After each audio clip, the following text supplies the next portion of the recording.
नमस्कार मंडळी, माझे नाव मीरा आणि कुक विथ मीरामध्ये तुम्हा सर्वांचे खूप खूप स्वागत आहे। आज मी तुम्हाला चिकाच्या दुधापासून खरवस कसं बनवायचं ते बनवून दाखवणार आहे। आणि चिकाचे दूध तर कोणत्याही डेअरीमध्ये सहज मिळते। तर चला मग सुरू करूया। तर सर्वात आधी मी इथे 1 लिटर चिकाचे दूध घेतलेलं आहे। तुम्ही विचारलं तर हे कोणत्याही डेअरीमध्ये सहज मिळते। आता यामध्ये घालूया 1 कप साखर। तुम्ही साखरेऐवजी गुळ सुद्धा वापरू शकता व 1 चमच वेलची पावडर, ज्यामुळे खरवसला सुगंध खूप छान येईल। तर सगळे साहित्य व्यवस्थित मिक्स करून घेऊयात।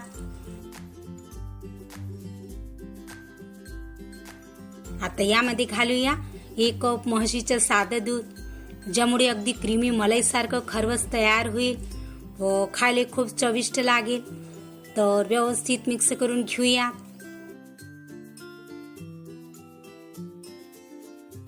तर आपण सगळे साहित्य छान व्यवस्थित मिक्स करून घेतले आहे। आता खरवसला सेट करण्यासाठी मी इथे हे केक टीन घेतला आहे। तुम्ही वाटल्यास तर कुकरचा डबा किंवा लहान गंजोली सुद्धा वापरू शकता। तर पूर्ण दूध केक टीन मध्ये ओतून घेऊयात। तर चला आता आपण याला वाफवून घेऊयात। त्यासाठी मी आधीच कढईमध्ये रिंग ठेवून 2 ग्लास पाणी टाकून गरम करायला ठेवले आहे आणि पाण्याला ही उकळी आलेली आहे। तर सावधगिरीने केक टीनला कढईच्या मधोमध ठेवूया आणि याच्यावर झाकण ठेवायचं, कारण जे वाफ बनेल ना त्याचं पाणी आत पडणार नाही। तर लीड लावून 30 मिनिट मीडियम फ्लेमवर स्टीम होऊ द्यायचं।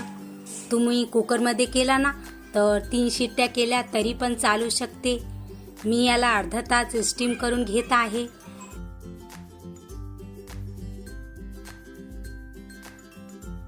तर अर्धा तास झालेला आहे। तर आपण झाकण काढून चेक करून घेऊया। तर बघा, असं मस्त आपला खरवस सेट झालेला आहे। तर गॅस बंद करूया आणि याला बाहेर काढून पूर्ण थंड करून घेऊयात। बघा, पूर्णपणे थंड झालेला आहे। तर आपण याची पीसेस करून घेऊयात। तुम्हाला लहान मोठे जसे पीसेस करायचे असतील तुम्ही तसे पीसेस करू शकता। बघा, खूप छान सेट झालेला आहे आणि चवीला सुद्धा खूप स्वादिष्ट लागतो व वड्याही खूप छान प्लेन निघाल्या आहेत। तर पूर्ण वड्या प्लेटमध्ये काढून घेऊयात। बघा, वड्या किती छान मस्त जाळीदार झालेल्या आहेत व किती मस्त सेट झाल्या आहेत आणि चवीला 1 नंबर लागते। तर तुम्ही अशा पद्धतीने एकदा खरवस बनवून पहा, खायला खूप स्वादिष्ट अप्रतिम लागतो।